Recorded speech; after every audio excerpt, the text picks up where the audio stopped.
আগুনে ছাই হয়ে গেছে ঢাকা এয়ারপোর্ট।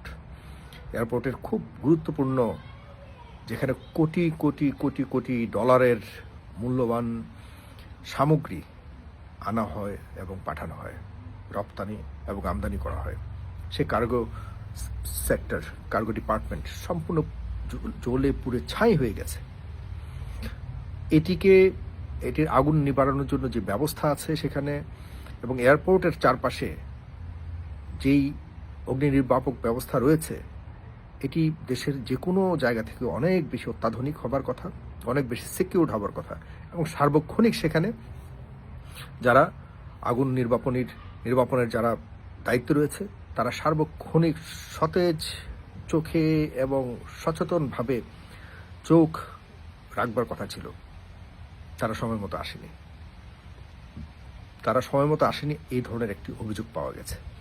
আপনাদেরকে আরেকটি কথা বলে রাখি, সেখানে যখন আগুন দাউ দাউ করে চলছে তখন দূর থেকে একজন সেখানকার নিরাপত্তা কর্মী অথবা দায়িত্বশীল কেউ একজন হবে, সিভিল এভিয়েশনের লোকজন বা অথরিটির লোকজন জানতে পারে যে সেই লোকের পরিচয়টা কি। সে বারবার ফোন করে বলছিল যে আমরা আমাদেরকে সেভ করে ফেলেছি বস।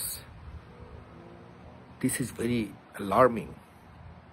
আমি বলতে চাই সরকারের গোয়েন্দা সংস্থাকে এবং যারা অথরিটি রয়েছেন এই লোকের পরিচয় অতি সত্বর বের করুন। সে কে, কাকে সে ফোন করেছে, কেন ফোন করেছে এবং সে এই ষড়যন্ত্রের সাথে কোনোভাবে সম্পৃক্ত কিনা এটিকে খুঁজে বের করুন।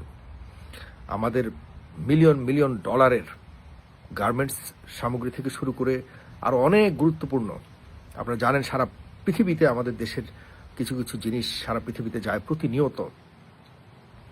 এই সামগ্রী সম্পূর্ণভাবে ধ্বংস তো হয়েছে। সবচেয়ে বড় কথা হলো আমাদের নিরাপত্তাকে বড় ধরনের একটি প্রশ্ন রেখে গেছে ডক্টর মোহাম্মদ ইউনূস। আপনাকে বারংবার বলেছি যে আপনার সরকার টার্গেটে রয়েছে। আপনার বিভিন্ন গুরুত্বপূর্ণ স্থাপনাতে যারা রয়েছে দায়িত্বে তাদেরকে ভেরিফাই করুন, তারা কি আদতে আপনাকে সাপোর্ট করছে কিনা, তারা কি আদতে আপনার পক্ষের মানুষ কিনা, বাংলাদেশের পক্ষের মানুষ কিনা, এটিকে যাচাই করবার জন্য বারবার বলেছি। আপনি শুনেননি ডক্টর মোহাম্মদ ইউনূস, শুনছেন না, আপনার কোনো ডিপার্টমেন্টের কেউই শুনছে না, আমাদের কোনো কথাকেই পাত্তা দিচ্ছেন না। আপনার আশপাশ যা আছে এগুলো সব ধান্দাবাজি করছে, পকেটে বিদেশি পাসপোর্ট নিয়ে যে কোনো মুহূর্তে উড়াল দেওয়ার জন্য এই বাংলাদেশটাকে এভাবে ফেলে যাবেন। ডক্টর মোহাম্মদ ইউনূস, আপনাকে সবাই খুব ভালোবেসে এনেছেন। যখন আপনি দায়িত্ব নেবেন শুনেছে প্রত্যেকটা মানুষ আনন্দিত হয়েছিল। এই মানুষের আনন্দকে কোথায় আপনি রেখে দিয়েছেন? সব কিছুকে আপনি ডিনাই করেছেন। আপনি মানুষের আবেগের সাথে প্রতারণা করছেন। আপনি প্রত্যেকটা ডিপার্টমেন্টকে আপনি ঝুঁকিপূর্ণ অবস্থাতে আপনি রেখে যাচ্ছেন। আপনি কোনো রকম এখন দায়িত্ব ছেড়ে দিলেই বাঁচি, এই জন্য আপনাকে 1.5 বছর 2 বছর দেওয়া হয়নি ডক্টর মোহাম্মদ ইউনূস। এই জন্য আপনাকে দেওয়া হয়নি। 1,500 মানুষের প্রাণের বিনিময়ে আপনি দায়িত্ব নিয়েছেন। আপনি দায়িত্ব নেওয়ার পর থেকে বিভিন্ন ধরনের মন্তব্য করে আসছেন। আপনাকে এত ভালোবাসে মানুষ, আপনি এত যোগ্য একজন মানুষ, আপনি এখন ছেড়ে দিয়ে মা কেঁদে বাঁচির মতো একটা আচরণ আপনি করছেন। কোনো রকম ছেড়ে দিতে পারলে আপনি কেন যারা আপনার সাথে আশপাশে আছে তাদেরকে নিয়ে আপনাকে চলতে হবে? এই বাধ্যবাধকতা কেন আপনার? কোথায় আপনার দুর্বলতা? আপনি মানুষগুলিকে নিয়ে দেশটাকে ধ্বংসের মুখে এরপরে রেখে দিয়ে আপনি যাবেন, কাদের হাতে ছেড়ে দিয়ে যাবেন আপনি? এই মানুষগুলি জীবন দিয়েছে, এদের কি হবে? আপনারা চলে যেতে পারবেন মনে করেন আপনারা? অবশ্যই না। আমি আপনাকে বলে রাখছি, শুধুমাত্র এয়ারপোর্টে পরিকল্পিতভাবে আগুন লাগানো হয়েছে। ডক্টর মোহাম্মদ ইউনূস, পরিকল্পিতভাবে এটিকে তদন্ত করে অতি সত্বর বের করুন কারা আগুন লাগিয়েছে, উদ্দেশ্য কি, আর কোথায় কোথায় আগুন লাগানোর পরিকল্পনা রয়েছে। এর আগে পরিকল্পিতভাবে আমাদের দেশে এরকম ধরনের বহু ঘটনা বহুবার হয়েছে। সেটির উদ্দেশ্য ছিল এক, এখন কিন্তু উদ্দেশ্য আরেক। সুতরাং এখানে দেশি এবং আন্তর্জাতিক সম্পর্ক রয়েছে এই পরিকল্পনার পেছনে এবং পরিকল্পনা রয়েছে আন্তর্জাতিকভাবে, দেশীয়ভাবে। আর এইসব পরিকল্পনা করতে এখন আর বাইরের মানুষ ভাড়া করে আনার প্রয়োজন নেই, কারণ আপনি নিজেই সকল সেক্টরে আপনি এরকম পরিকল্পক, এরকম ষড়যন্ত্রকারীদেরকে আপনি রেখে দিয়েছেন।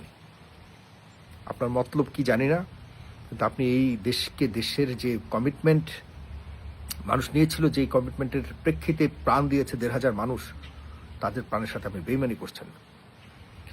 এটি নয়, শুধু আরও অনেক ঘটনা ঘটতে পারে, এসবের জন্য আপনি দায়ী থাকবেন। আপনার আশপাশে যে চাষা ভুষা, এই যে অ্যাডভাইজার নামক যেগুলি আছে, এরা তো নিরাপত্তার বহর নিয়ে চলে, পকেটে টাকা ভরে এদের জাতীয় আন্তর্জাতিক অ্যাকাউন্ট ফুলে ফেঁপে গেছে, এদের তো টেনশন নাই, কারণ এদের কোনো পরিবারের কেউ আন্দোলনে যুক্ত ছিল না, এদের কোনো হারানোর কিছু ছিল না, হারছেও না, এর সামনে হারাবেও না। কিন্তু এরা একটা সিন্ডিকেটের মতো নিজেরা যা ভাবছে তাই করছে। এদেশের মানুষ যারা প্রাণ দিয়েছে তাদেরকে জিজ্ঞাসা করার প্রয়োজন, যারা আন্দোলন করছে তাদেরকে জিজ্ঞাসা করবার প্রয়োজনও মনে করে না। এই যে সিন্ডিকেট, এই সিন্ডিকেটকে দায় নিতে হবে। দেখেন, বারবার বলেছি যে বহুত কিছু হতে পারে, সজাগ থাকুন। বিভিন্ন সেক্টরে আপনাকে বলছি যে অনেক পরিবর্তন আনুন, অনেক কিছু করুন, যেটির মাধ্যমে একটা নতুন বাংলাদেশের পথে চলার শুরু করতে পারি। আপনি কখনোই শোনেননি আপনি অমুকের আত্মীয়, তমুকের আত্মীয়, অমুকের মাইয়া, তমুকের শালি, অমুকের, এগুলিকে দায়িত্ব দিয়ে দিয়ে প্রত্যেকটা সেক্টরকে আপনি আবারও আপনি আত্মীয়করণ করেছেন, যে আত্মীয়করণের কারণে সাবেক প্রধানমন্ত্রীর সমালোচনা সবসময় মানুষ করেছে। এখন আপনি অমুক নেতার মেয়ে, তমুক নেতার শালিকা, অমুক নেতার বউ, অমুক নেতার শ্যালক, এই জাতীয় মানুষদেরকে আপনি বিভিন্ন গুরুত্বপূর্ণ জায়গায় বসিয়েছেন। ওয়াই? আপনাকে এই দায়িত্ব দেয়া হয়েছে এগুলি করবার জন্য না ডক্টর মোহাম্মদ ইউনূস। আপনাকে এভাবে কখনো বলবো ভাবিও নি, কখনো ভাবিনি। আপনার পক্ষে শক্তভাবে ছিলাম শুরু থেকে, কিন্তু ইদানিং আপনার ক্যাবিনেটের মানুষদের আচরণ, ক্যাবিনেটের সিদ্ধান্ত, ক্যাবিনেটের উদ্দেশ্য, এগুলি ফিকে হয়ে যাচ্ছে দিন দিন। আপনার অবস্থানকে নড়বড়ে করে ফেলেছে। আপনি মনে করছেন আপনি দায়িত্বটা ছেড়ে দিয়ে চলে গেলেই আপনাকে আগের মতোই সবাই সম্মান করবে। Definitely not. কারণ আপনার নেতৃত্বেই আছে এই লোকগুলি। আপনি এদের আকাম কুকামের পরেও এদেরকে ছাঁটাই করেননি, যাচাই করেননি, বাছাই করেননি, পরিবর্তন করেননি।